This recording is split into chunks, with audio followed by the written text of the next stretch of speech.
Reservation promotion, as most of us would know, is a very hotly contested topic. It's both a political and a legal topic. It's not just a legal topic because, as during the course of my talk, I'll demonstrate as to how on this particular issue there's always been a conflict between Parliament and the Supreme Court. A judgment of the Supreme Court comes, clarifies something, and then immediately Parliament overturns the said judgment. So it's both a political and a legal issue. So I'll start with Article 16 first. Article 16 reads, equality of opportunity in matters of public employment. Clause 1 says, there shall be equality of opportunity for all citizens in matters relating to employment or appointment to any office under the state. This is clause 1. This is a very general clause. Clause 2, no citizen shall, on grounds only of religion, race, caste, sex, descent, place of work, residence, or any of them, be ineligible for or discriminated against in respect of any employment or office under the state. Now let's just stop here. If only this clause existed and nothing more, can reservation in general be provided? The answer is no, because you cannot discriminate on the basis of caste. Now, since this provision was there, you also have clause 4. Now, what does clause 4 read? Nothing in this article shall prevent the state from making any provision for the reservation of appointments or posts in favor of any backward class of citizens, which, in the opinion of the state, is not adequately represented in the services under the state. I'll just also share my screen. The screen sharing is disabled. If screen sharing can be allowed.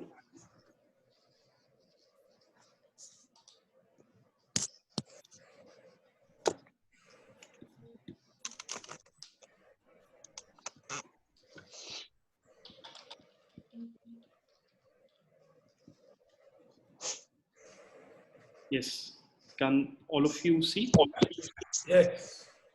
Yes. So I just read Article 16 count flow. I just read again. Nothing in this article shall prevent the state from making any provision for the reservation of appointments or posts in favor of any backward class of citizens. I'm stressing here. In favor of any backward class of citizens, which, in the opinion of the state, is not adequately represented in the services under the state. So the first two requirements for providing reservation services, as per this article itself, are that the class which gets the reservation should be a backward class, and secondly, it should not be adequately represented in services under the state. So these are the two requirements which are there in Article 64 itself.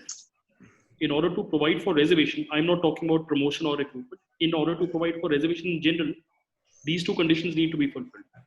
First, the class should be a backward class, and second, it should be inadequately represented in services under the state. This is there in the text of the article itself.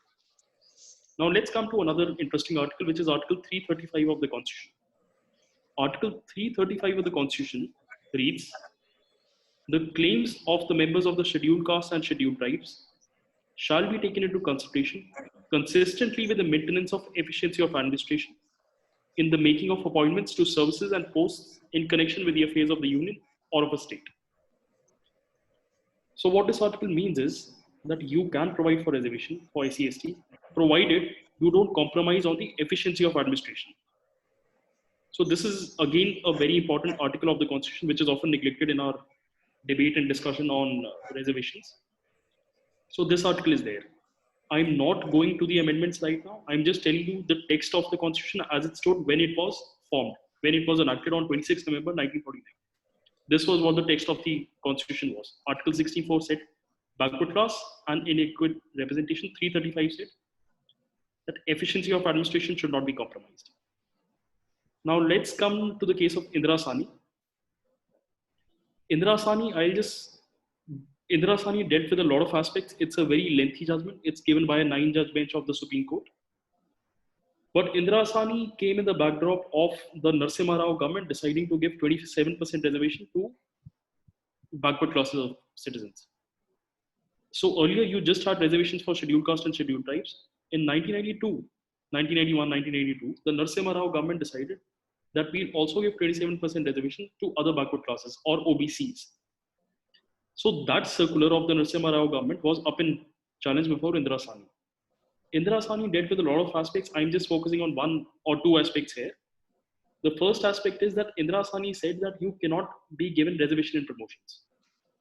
Now, before Indira Sahni, there was also a case of T.R. Rangachari, which held that you can provide reservation services. But Indira Sahni disagreed with the said decision.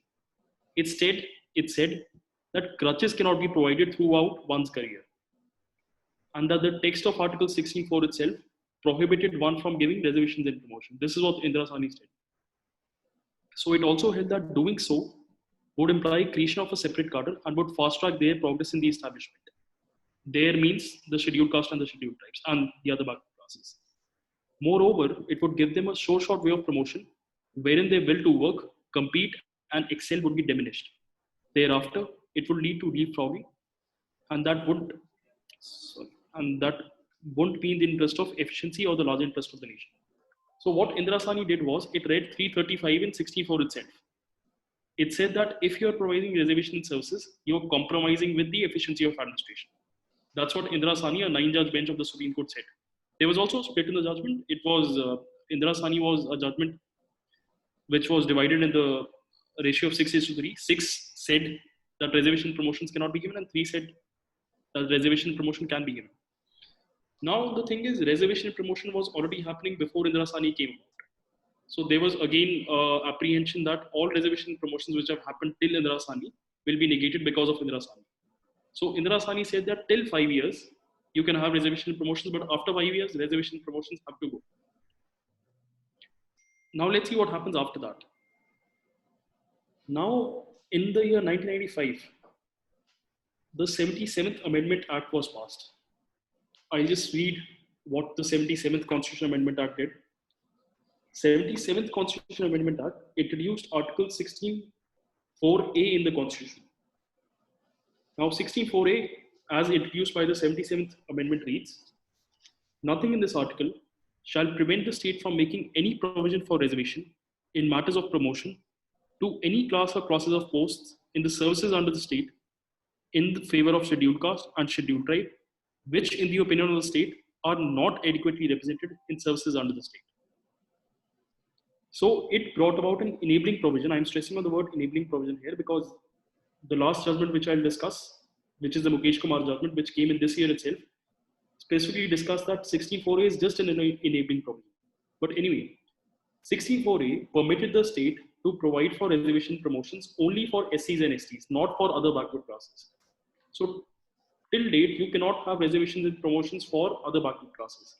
You can just have reservation and promotion for SC, STs, and that too only if the state makes a provision in this regard.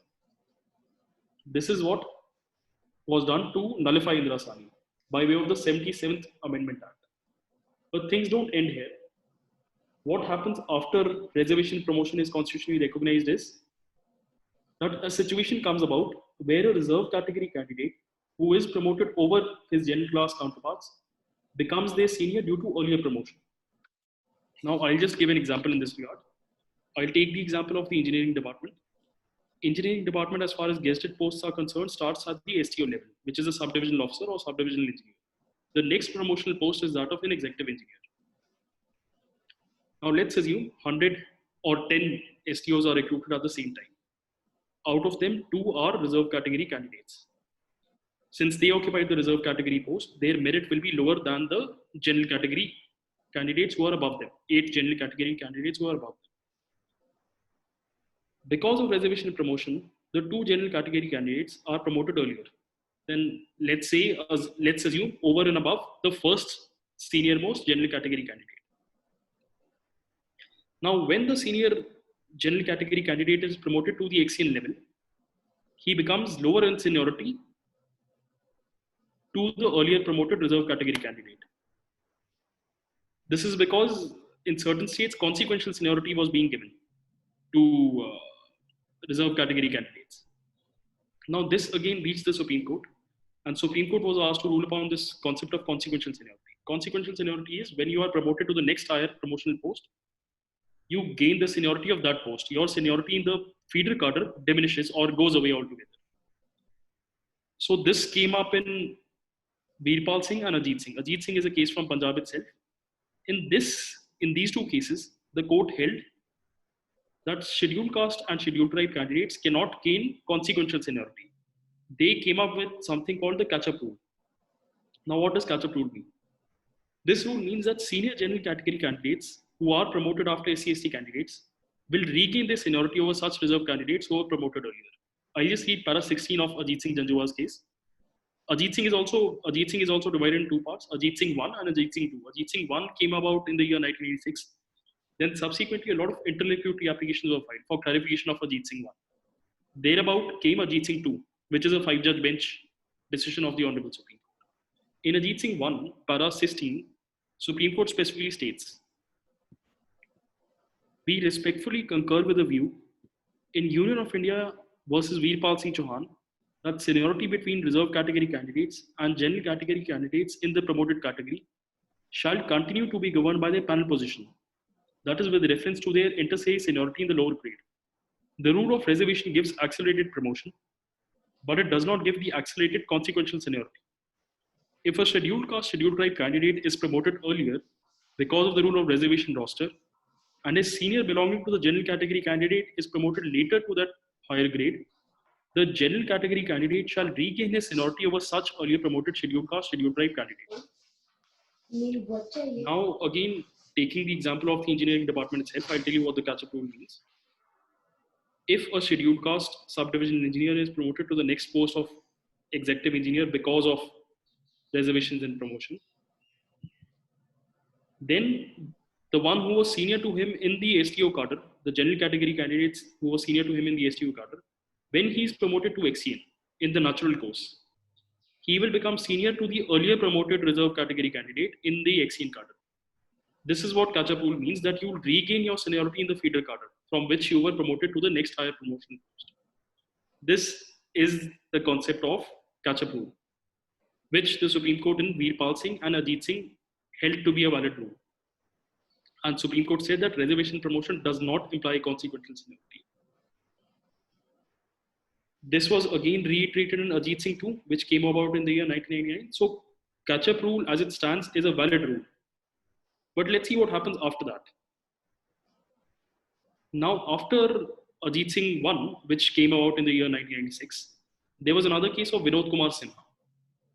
Vinod Kumar Sinha held that you cannot relax qualifying marks in case of SCs and STs for the purposes of promotion.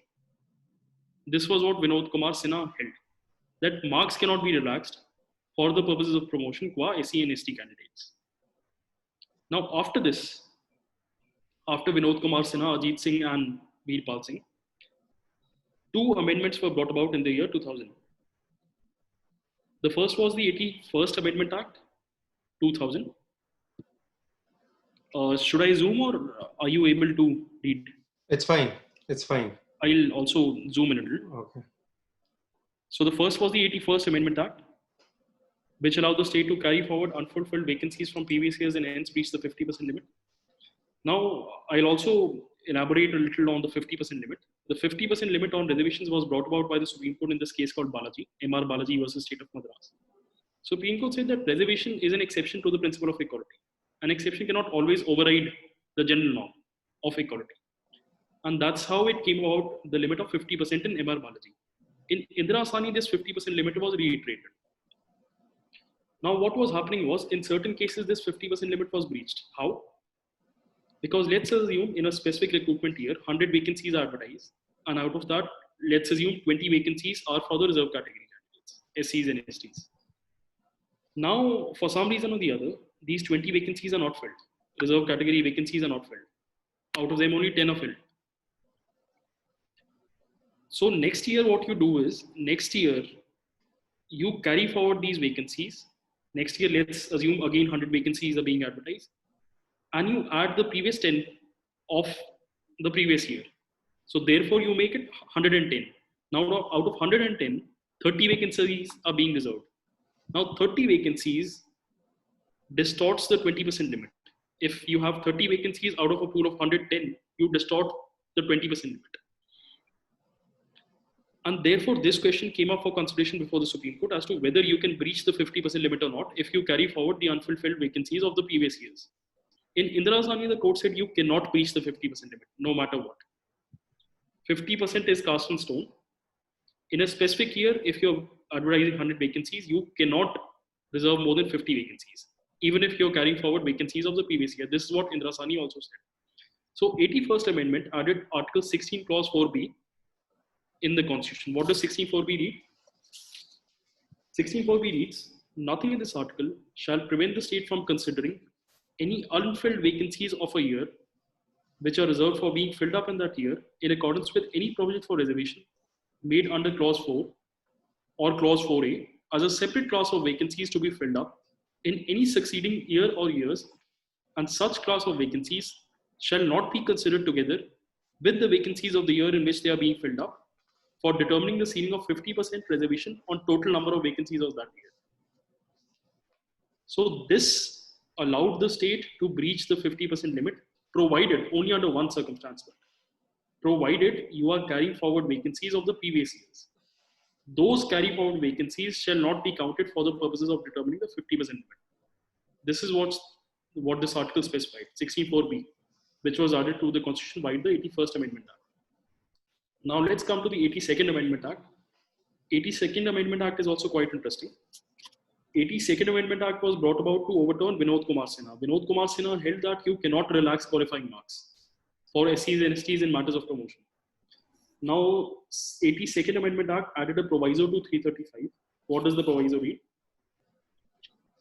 The proviso reads that provided that nothing in this article shall prevent in making of any provision in favor of the members of the scheduled caste and scheduled tribes for relaxation in qualifying marks in any examination or lowering the standards of evaluation for reservation in matters of promotion to any class or classes of services or posts in connection with the affairs of the union or of a state. So this again provided the state the power to relax qualifying marks for SCs and STs only. Again, I'm stressing all these amendments which have come about pertain only to SCs and STs. The law qua reservation and promotions as laid down by Indira Sahni applies as far as other backward classes are concerned. They cannot be given reservation and promotion.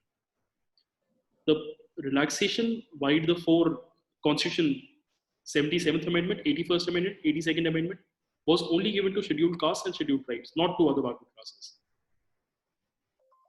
Now let's 85th Amendment Act. 85th Amendment Act came out in the year 2001. 85th Amendment Act amended 16 Clause 4A. Now what did 85th Amendment Act add to 16.4A?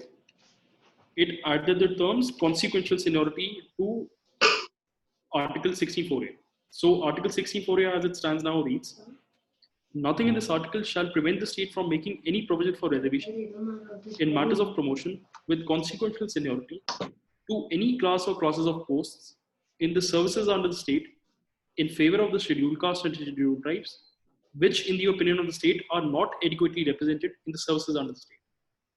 So now the state can also provide for consequential seniority. What does consequential seniority mean? As I specified earlier,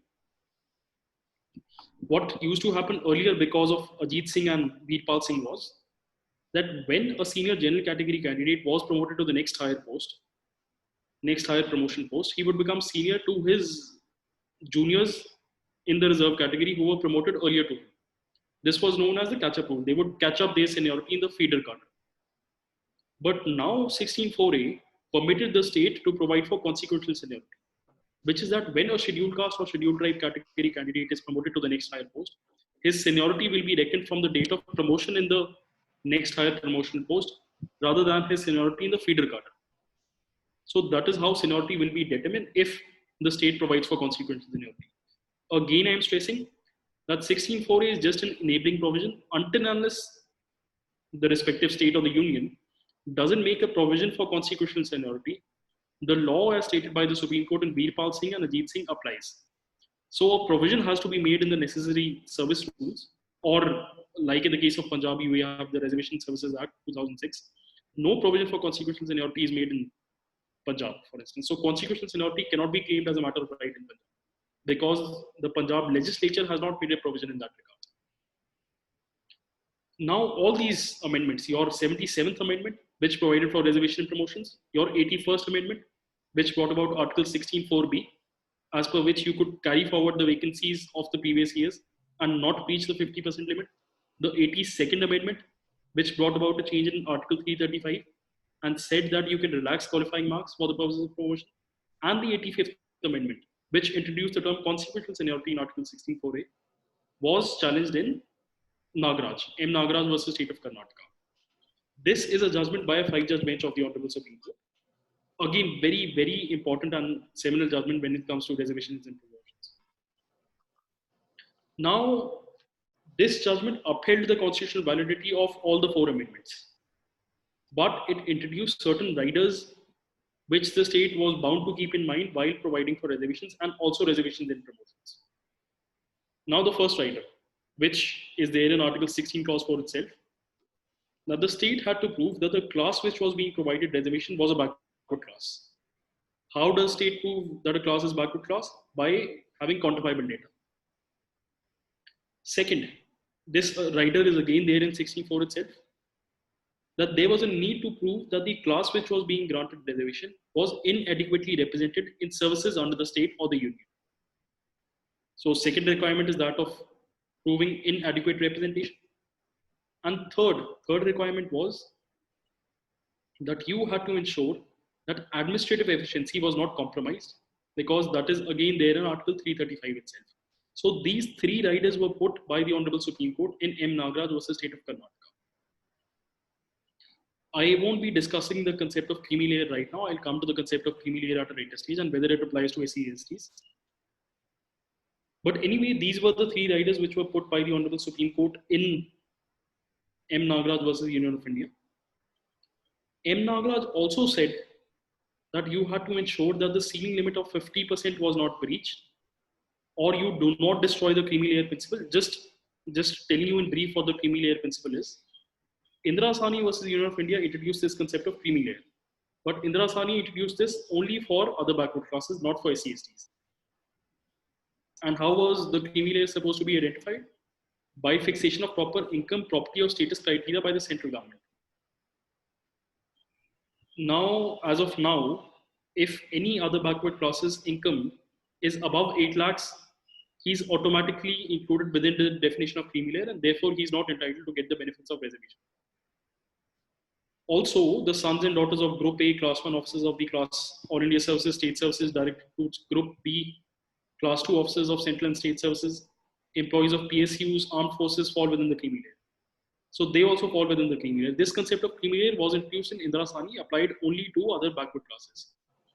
Interesting thing is that Nagaraj extended the creamy layer principle also to SCSTs. And that's why Nagaraj created a lot of furor. Because Nagaraj extended the creamy layer also to SCSTs and said that creamy layer equally applies to SCSTs. Now comes the judgment of the Honorable Supreme Court in Jarnail Singh versus Lakshmi Narayan Gupta. Jarnail Singh is again a constitutional bench judgment of the Honorable Supreme Court. In Jarnail Singh, 2 questions were posed before the Honorable Supreme Court. First question was whether Nagaraj correctly applied the creamy layer principle to SCSTs, and second, whether Nagaraj was right in holding that the state needs to prove backwardness even of the SCSTs. There's no dispute about the fact that state by quantifiable data needs to prove the backwardness of other backward classes. But the Nagaraj also held that even for the SCSTs, you need to prove that they are backward. So therefore, Jarnail Singh answered these 2 questions. Qua the first step, which is that whether you need to prove that SCSTs are backward or not, Jarnail Singh disagreed with M. Nagaraj, said that SCSTs are deemed to be backward. You don't need to prove their backwardness. As soon as a class or a caste is identified as a scheduled caste or scheduled tribe, it automatically becomes backward. You need no further data for proving their backwardness. So Jarnail Singh there disagreed with M. Nagaraj and said that M. Nagaraj is per incurium because it disregarded what Indira Sahni said. Indira Sahni said that SCSTs are already deemed to be backward. You don't need data to prove their backwardness. But however, for proving adequacy of representation, Jarnail Singh agreed with M. Nagaraj and said that even for SCSTs, the state needs to prove that they are inadequately represented in the services. How? By showing quantifiable data. before the court before whom such reservation policy is challenged. Now comes the interesting bit about creamy layer. Jarnail Singh follows Nagaraj and holds that creamy layer concept still applies to SC/STs. It says that socially, educationally, and economically advanced cream of scheduled caste, scheduled tribe communities must be excluded from the benefits of reservation in government services in order to transfer quota benefits to the weakest of the weaker individuals and not be snatched away by members of the same class who were in the top creamy layer. Held that it would not be possible to uplift the weaker sections if only the creamy layer within that class bags all the corporate jobs in the public sector and perpetuate themselves, leaving the rest of the class as backward as they were. Now, some interesting bits about Jarnail Singh. During the course of hearing, the then Chief Justice Deepak Mishra had also put forward questions to the petitioner as to whether the son or the daughter of a chief secretary, who is from the scheduled caste or the scheduled tribe communities, should get reservation. Such kind of questions were put forward by the then Chief Justice. Then a study was also cited in Jarnail Singh, as per which it was concluded that among the SC/STs, only 5% of the castes corner all the benefits of SC/STs. That caste group is no longer backward. It has attained a high level of education. A lot of members of those classes are in Group A services, and therefore, Jarnail Singh, I think, in my opinion, rightly so, held that the creamy layer concept applies to SC/STs also. Now, Jarnail Singh was again a seminal piece of judgment. It came out in the year 2018 itself. After Jarnail Singh, before Jarnail Singh also, you had two judgments of the Honorable Supreme Court titled B.K. Pavitra versus State of Karnataka. In B.K. Pavitra 1, the reservation policy of Karnataka was under challenge. So in B.K. Pavitra 1, because the three riders of M. Nagaraj were not satisfied, the reservation policy in Karnataka was struck down. But in B.K. Pavitra 2, what happened was that state of Karnataka collected the relevant quantifiable data. It collected the relevant quantifiable data, but in spite of that, its reservation policy was challenged. And the court upheld the reservation policy. It didn't do a strict scrutiny of the quantifiable data collected by the state of Karnataka, and court said this is not our domain. Once quantifiable data has been collected, we won't sit and appeal over such quantifiable data. This is not our domain, it is an expert domain of the state. State has done its job of collecting quantifiable data, we won't interfere. And therefore, the reservation policy of the state of Karnataka was upheld. Now, my problem with B.K. Pavitra is, especially B.K. Pavitra 2, that it diluted the concept of merit or the administrative efficiency argument in as per Article 335. Now, this is a judgment authored by Justice D.Y. Chandrachud. Justice D.Y. Chandrachud brings in a lot of Western concepts about efficiency, about merit, etc., and holds that this is, I'm just highlighting what, it's a very vague and a confusing judgment, B.K. Pavitra, because it dilutes what the earlier judgments held qua merit and administrative efficiency.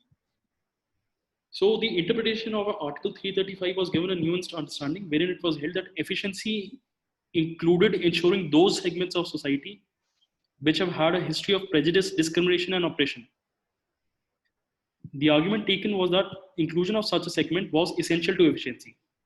Now, while 335 states that while providing for reservation, concerns of efficiency of administration have to be included, this judgment states that efficiency will be increased only if you include certain sections within the fold of governance. It was also held that administrative efficiency was an outcome of official after the appointment and wasn't with respect to the selection methodology. So this basically says that just because an official has come in through the reservation route doesn't mean he'll compromise on the efficiency of administration. That's a function which comes into play after you enter the services. Now again, it's a very abstract understanding of efficiency of administration and meritocracy, which B.K. Pavitra did. This, in my opinion, is a wrong understanding of efficiency of administration and merit, because it disregards the earlier judgments of the Honorable Supreme Court on this very issue.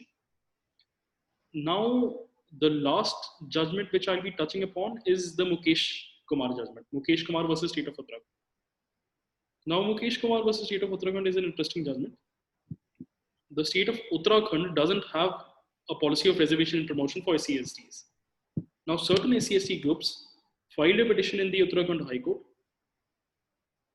saying that the state of Uttarakhand should be issued a writ of mandamus directing them to provide for reservation and promotion for SC/STs. Uttarakhand High Court hadn't collected quantifiable data. Now, in this case, the High Court of Uttarakhand directed the state of Uttarakhand to collect quantifiable data and then come to a conclusion as to whether reservation and promotion has to be provided to members of the scheduled caste and scheduled tribes or not. This matter went up to the Supreme Court. Supreme Court again analyzed the text of Article 16.4a, 16.4b. It held that 16.4a and 16.4b are enabling provisions and do not create a vested right to reservation and promotions. I just read 16.4a once again. Nothing in this article shall prevent the state from making any provision for reservation in matters of promotion with consequential seniority to any class or classes of post in services under the state in favor of scheduled castes and scheduled tribes, which in the opinion of the state are not adequately represented in services under the state. So as one can read, bare reading of 16.4a reveals that it's just an enabling provision. It doesn't cast an obligation on the state to provide reservation promotions. Until unless the state provides for reservation promotion by means of a rule, notification, or an act, you cannot claim it as a matter of right. So this is what Mukesh Kumar versus State of Uttarakhand held. I'll also read certain paras of Mukesh Kumar. So again, Mukesh Kumar held that mandamus cannot be issued by the court of the state to collect quantifiable data relating to adequacy of representation of the scheduled caste and scheduled tribes in public services.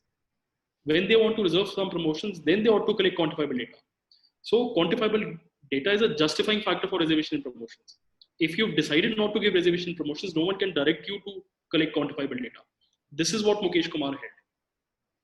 Then it also held that if you aren't being able to provide reservations, they aren't required to justify its decision on the basis of quantifiable data, showing that there is adequate representation of members of the scheduled caste and scheduled tribes in state services.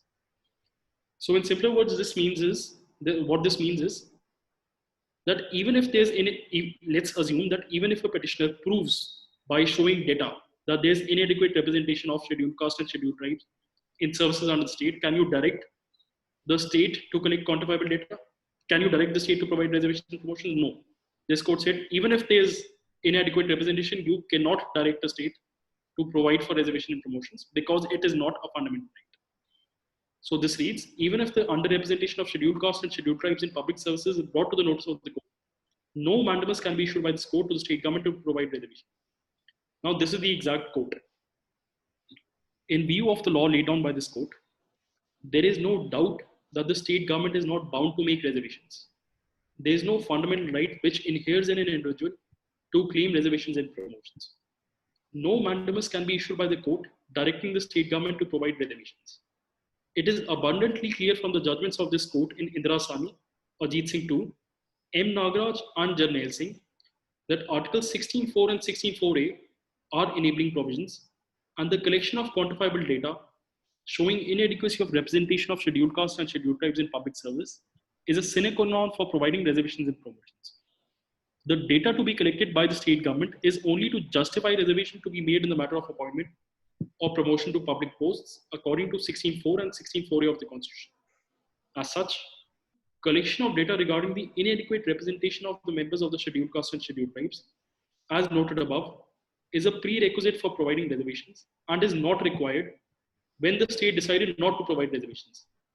Not being bound to provide reservations and promotion, the state is not required to justify its decision on the basis of quantifiable data, showing that there is adequate representation of members of the scheduled caste and scheduled tribes in state services.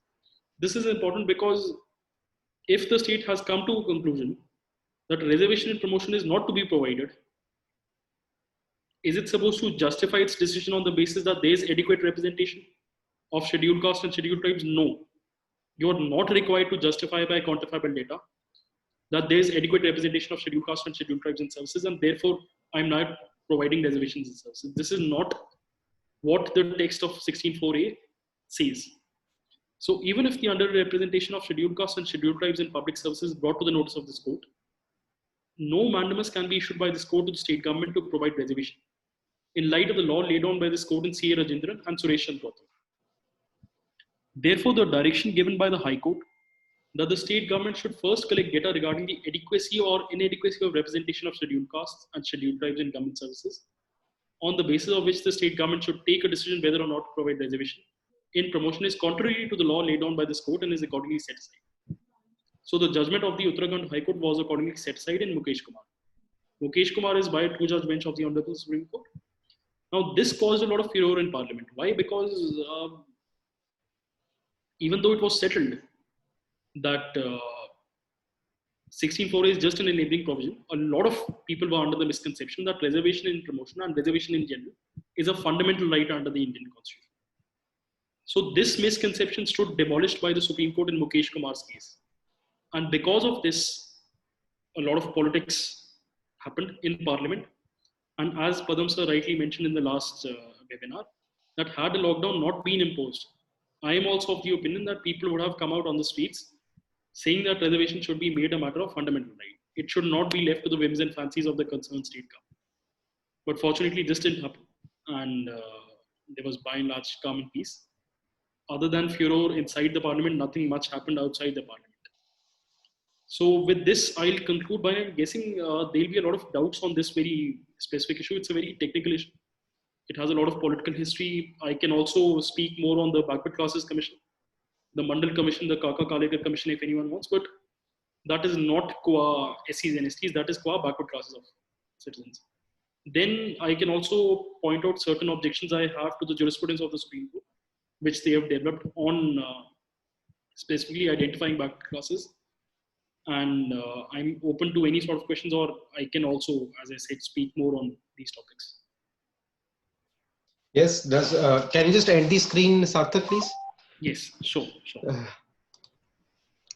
Anyone wants to ask questions, or should we continue? Though I'll have a question maybe later, Sure. maybe. Sure. I just wanted to ask whether the catch-up rule is still, as on today, final position क्या है? मतलब है Yes, भी catch-up rule की मैं आपको पंजाब का बता सकता हूँ. Punjab has created this act called Punjab Reservation Services Act 2006. Okay. Punjab Reservation Services Act 2006 doesn't provide for consequential seniority. Okay. Now, since the Reservation Services Act 2006 doesn't provide for consequential seniority, the rule of catch-up, as laid down by the Supreme Court in Veerpal Singh and Ajit Singh, applies in Punjab. So, catch-up rule applies in Punjab. I'm not particularly sure about the position of Haryana, but Punjab catch-up rule applies. It's not being withered down. In Haryana also it is applied. Haryana, a lot of states it applies because consequential seniority की provision जो है has not been made by a lot of states. They can make, nothing prevents them from making provision for consequential seniority, but they haven't made as of now. What is the final position on not breaching the 50% rule? So 50% limit cannot be breached except for under one circumstance. The one circumstance is that when you carry forward vacancies of the previous years. Oh. Now, interesting, sir. Certain interesting things also. Now, Constitution was also amended last year itself. As you would know, that 10% reservation for economically weaker sections was provided. Yes. So that is in addition to the 50% limit. If I may read those articles, the new articles which have been added.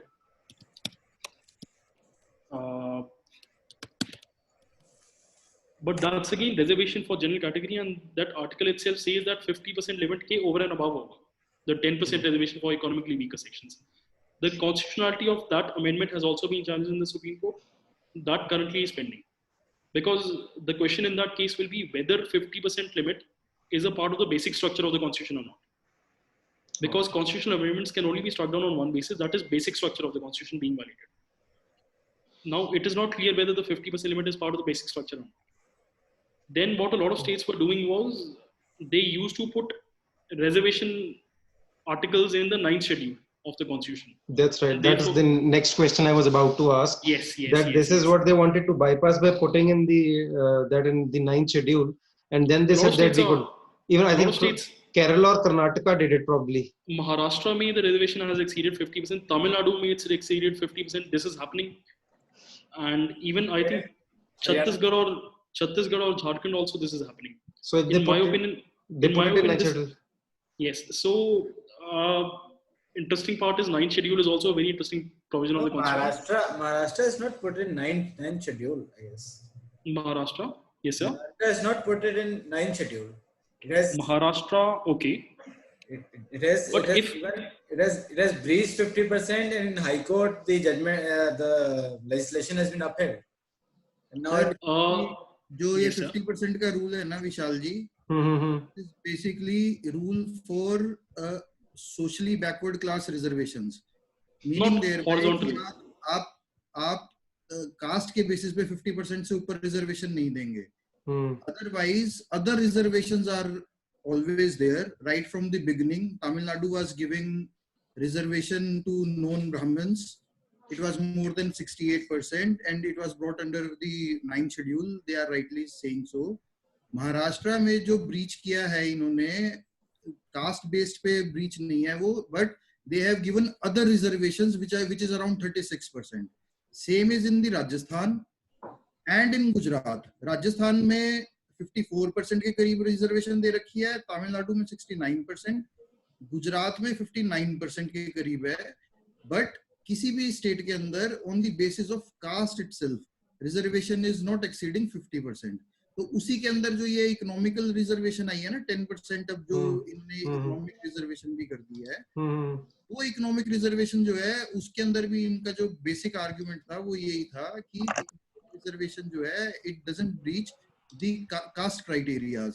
क्योंकि जब हम अपनी constitution पे जाते हैं तो constitution में first of all जो फर्स्ट टाइम पे जो रिजर्वेशन की बात चली थी, if we go by the constituent assembly speeches, तो वो चली थी एससी एसटीज को parliament as well as legislative assembly of states के अंदर रिजर्वेशन देने से.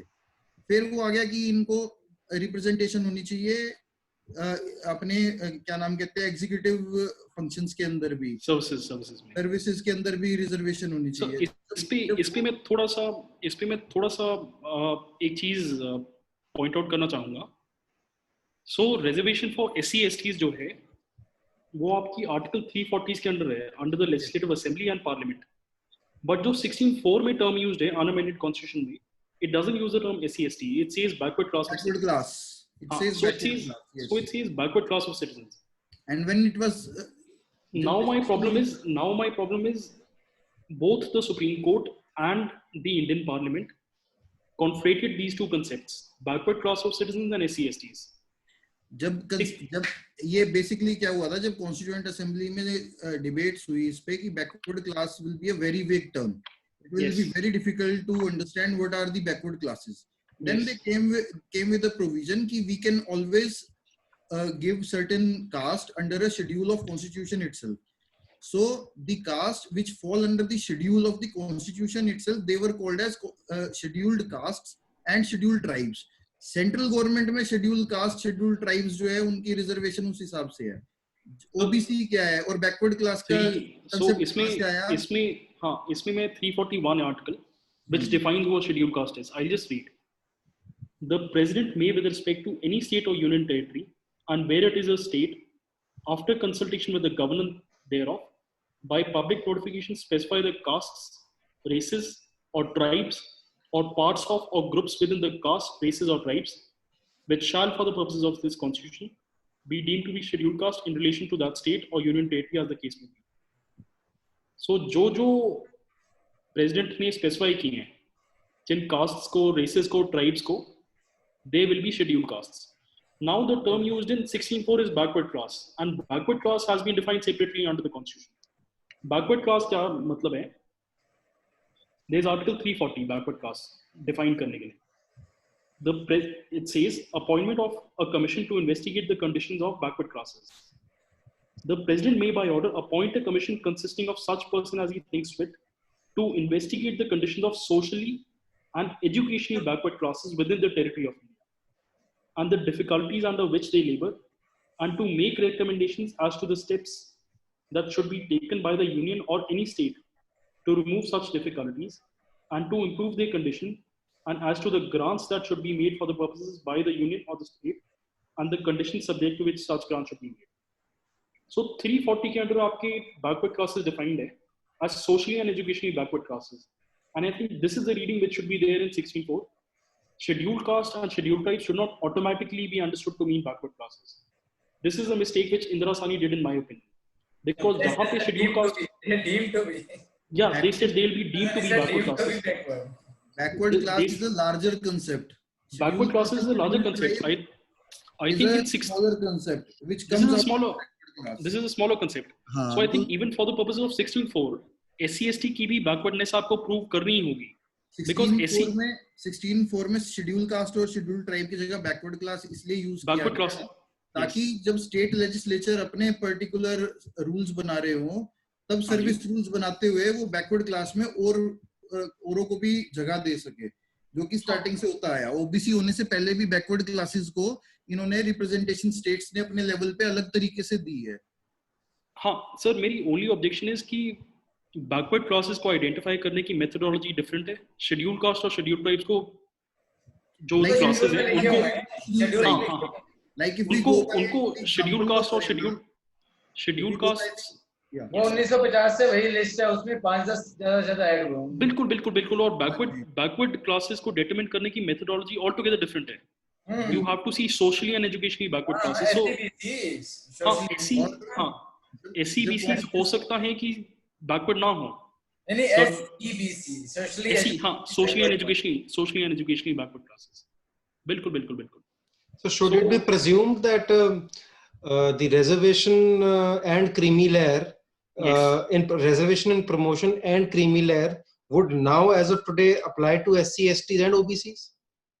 Creamy layer OBCs, there is no dispute. Indira Sahni is categorical in the fact. DOPT के बाद में circulars भी आ चुके हैं specifying ceiling limit कि 8 लाख से ऊपर जिसकी तहसीलदार एक सर्टिफिकेट इशू करता है कि you are not in creamy layer or you not in. वो SC ST में आज है कि नहीं है? हाँ सर, SC ST का interesting part is Nagaraj said yes, creamy layer applies to SC ST. Nagaraj की validity और correctness was questioned in Jarnail Singh qua this aspect.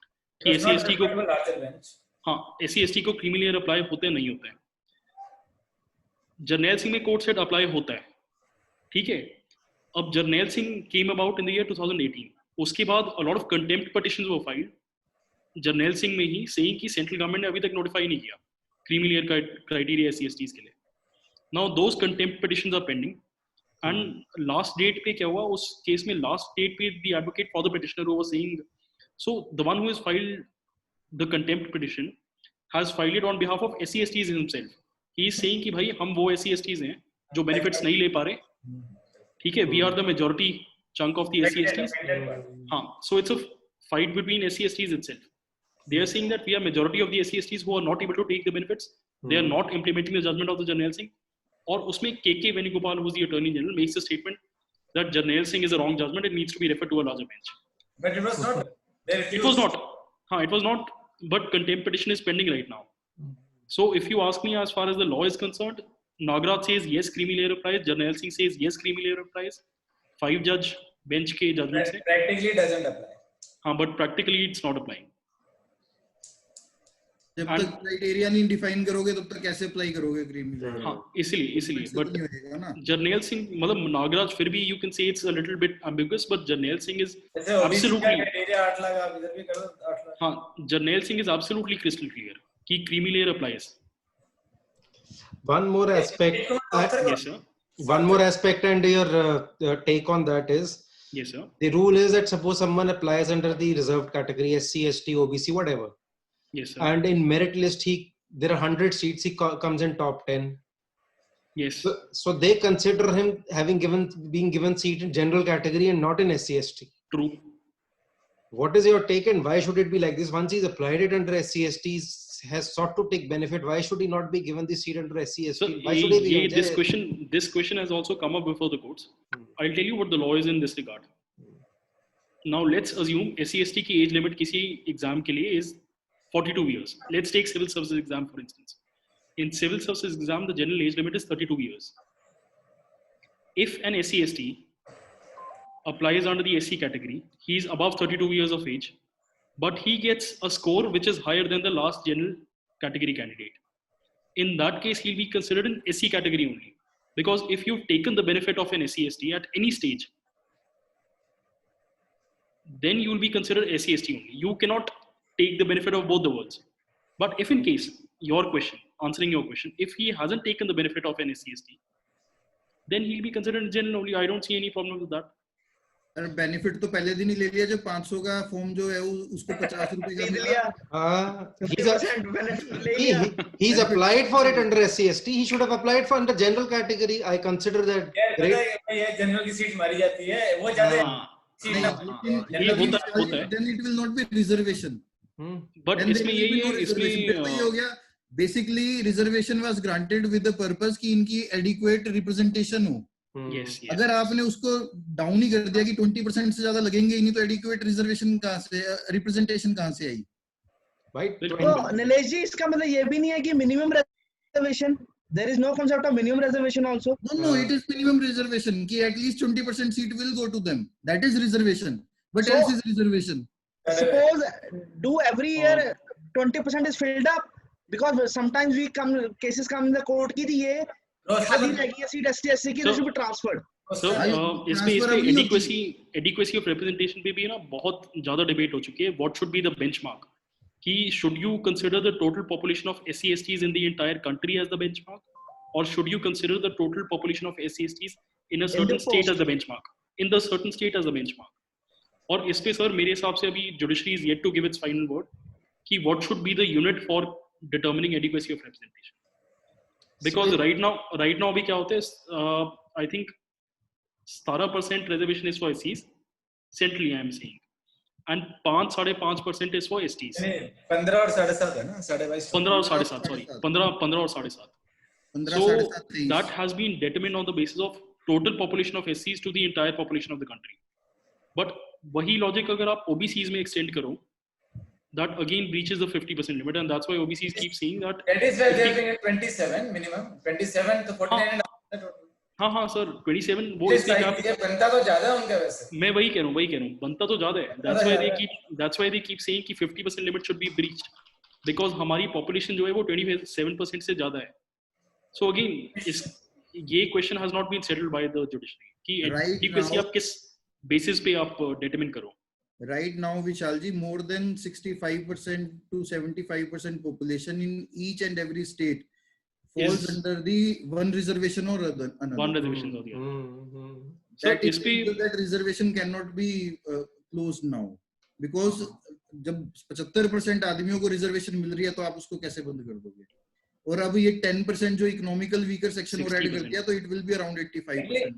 जो मुकेश कुमार की जजमेंट है ना, हाँ अच्छे से पढ़ना चाहिए. मेरे ख्याल से उत्तराखंड स्टेट की है वो, और लेटेस्ट है वो, लेटेस्ट बहुत ज्यादा है, इसलिए वहां पे वो इनएडिक्वेसी वाली चीजें आई नहीं, मुझे लगता है.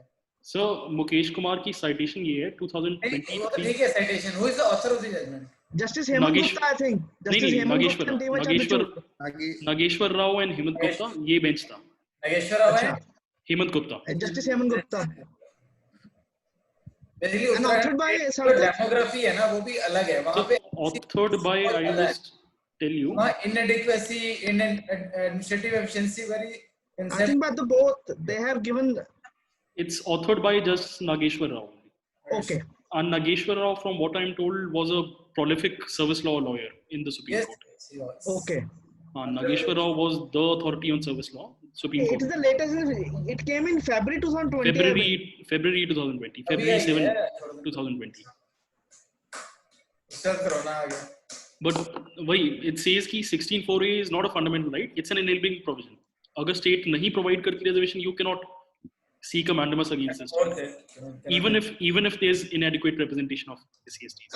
Nilesh ji, I have one question to Sarthak too. Adequacy of representation is nothing to do with the population of the this kind ST/SC. Yes. मेरा ओपिनियन ये है कि सपोज गवर्नमेंट जॉब्स 100 हैं, तो उसका 20% होना चाहिए. अगर 20% रिप्रेजेंट करते हो तो आप एडिक्वेट हो. आपकी अगर आप टोटल कंट्री की पॉपुलेशन का 80% भी हो, तो वो क्राइटेरिया नहीं होगा, फिर तो आप खाई जाओगे बाकी सबको.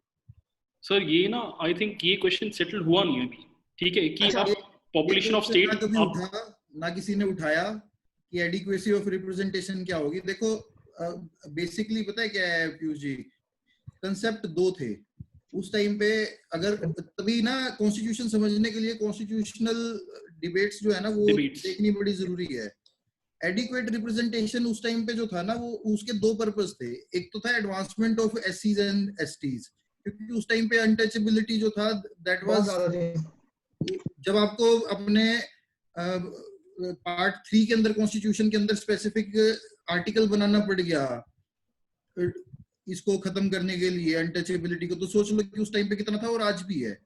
तो एडिक्वेसी ऑफ रिप्रेजेंटेशन जो है वो एक बहुत बड़ा इशू था, और इकोनॉमिकल रिजर्वेशन कभी भी कॉन्स्टिट्यूशनल स्कीम का पार्ट नहीं था। कभी भी ऐसा नहीं था कि इकोनॉमिकल बैकवर्ड को देना चाहते हैं। They only wanted to give it to socially backward and educationally backward. तो सोशली बैकवर्ड वो गए जिनको अनटचेबल्स माना जाता था, और इकोनॉमिकली बैकवर्ड हो गए जो ट्राइबल एरियाज में रहने लग रहे थे। इसी कारण से जो रिजर्वेशन ग्रांट किया गया था वो इन्हीं लोगों को दिया गया था। लेटर ऑन क्योंकि बैकवर्ड क्लास की हमने इतनी लंबी डेफिनेशन बना दी, उसको एजुकेशनल इंस्टीट्यूशंस के अंदर भी आर्टिकल 15 में भी ऐड कर दिया, लेटर ऑन उसको प्रमोशन के अंदर भी कर दिया। Now this is a very interesting question. 92 के अंदर इंदिरा साहनी आई, 96 के अंदर ये अमेंडमेंट लेके आए। 96 के अमेंडमेंट में इन्होंने ये कहा कि प्रमोशन के अंदर रिजर्वेशन जो है आर्टिकल 16(4)(a) ये लेके आए 96 के अंदर।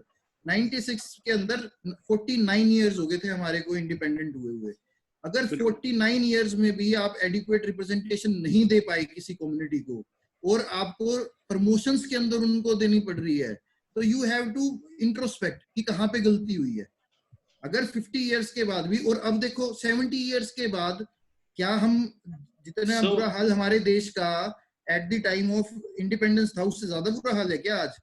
अगर आपको 80 इयर्स के बाद भी इकोनॉमिकल वीकर सेक्शन को रिप्रेजेंटेशन देने के लिए रिजर्वेशन देनी पड़ रही है, then we have to introspect. So इसमें अभी रिसेंटली जजमेंट आई है, right or no? So exact same sentiments echo करते हुए एक रीसेंट जजमेंट आई है, 5 जज बेंच जजमेंट है सुप्रीम कोर्ट की। I just send the citation, justice Arun Mishra ने ऑथर की है। इट वाज रिगार्डिंग 100% रिजर्वेशन कि शेड्यूल्ड एरियाज जो हैं उसमें आप 100% रिजर्वेशन दे सकते हो, नहीं दे सकते। छत्तीसगढ़ की आई गेस। हां जी, इट इज फ्रॉम छत्तीसगढ़ से नहीं, आंध्र प्रदेश से। आंध्र प्रदेश के लिए शेड्यूल्ड ट्राइब्स को 100% रिजर्वेशन दी। हां ये वही केस है सार्थक जो टीचर्स को दिया 100% रिजर्वेशन, टीचर्स को दिया। तो उसमें जस्टिस अरुण मिश्रा ने कहा है कि you need to review the reservation policy. Yes, उसमें एग्जैक्ट सेम जो भारद्वाज सर ने कहा, आई थिंक उसमें ये था कि वो आंध्र ट्राइबल एरियाज के स्कूल्स थे, तो उन्होंने 100% रिजर्वेशन ट्राइबल्स को ही दे दी। सर कॉन्स्टिट्यूशन में अपने 2 शेड्यूल्स है, शेड्यूल 5 एंड शेड्यूल 6। इसमें स्पेशल प्रोविजंस अप्लाई होती हैं कुछ। शेड्यूल 5 इनको शेड्यूल्ड एरियाज कहते हैं। So the scheduled areas and by and large in the tribal belt. इन्होंने क्या किया कि आंध्र, क्योंकि हरियाणा के अंदर तो शेड्यूल्ड ट्राइब है ही नहीं। हाँ, पंजाब में भी नहीं है, अंदर भी मार्जिनलाइज्ड है अब तो। बिल्कुल। हरियाणा में तो है ही, पिछले 20 साल से वो क्वेश्चन पंजाब हरियाणा में राइज नहीं होता। पंजाब में रिजर्वेशन भी नहीं है इस चीज के लिए। यस, हरियाणा में भी नहीं है। हाँ, so Punjab Haryana don't have reservation for scheduled tribes right now. अच्छा, मैंने सबको ना एक गिफ्ट भेजा है चैट में। ये ना your voice is cracking up Nilesh ji. अब आ रही है? नीलेश जी ने गिफ्ट दिया है भाई सबको, original E copy of original constitution of India with original calligraphy to all those who joined today. So you can download it. किसी को नहीं देना, जिसने ज्वाइन नहीं किया ना उनको नहीं देना ये। सर, और ओरिजिनल कॉन्स्टिट्यूशन काफी इंटरेस्टिंग है बिकॉज इसमें जो कैलीग्राफी है, कैलीग्राफी हिंदू मोटिव से ली हुई है। महाभारत के सीन्स हैं, रामायण के सीन्स हैं इसमें। So lot of people, I think कुछ महीने पहले रविशंकर प्रसाद ने कहा था, the ones who keep harping about secularism should read the original text of the constitution, which has motives from Ramayana, Mahabharata and other Hindu scriptures. So starting में भी ओम symbol है शायद। Yeah. I think these copies are only available in Parliament Library. They have a shop there, but not a common man can go there. तीन copies exist करती हैं original constitution की अभी। One is in Parliament, one is in Indian जो military academy है, Archive, National Archives. And one else is somewhere else. 3 copies exist करती हैं जो hand written constitution था। एक तो प्रेसिडेंट ऑफ इंडिया के ऑफिस में नहीं है। ये लाइव वाला बंद कर दो, रिकॉर्डिंग। क्या लाइव रिकॉर्डिंग बंद कर दो विशाल? लाइव स्ट्रीमिंग मत कर दीजिए। बंद कर दो। ओके, रिकॉर्डिंग भी बंद कर दो। रिकॉर्डिंग भी बंद कर दो।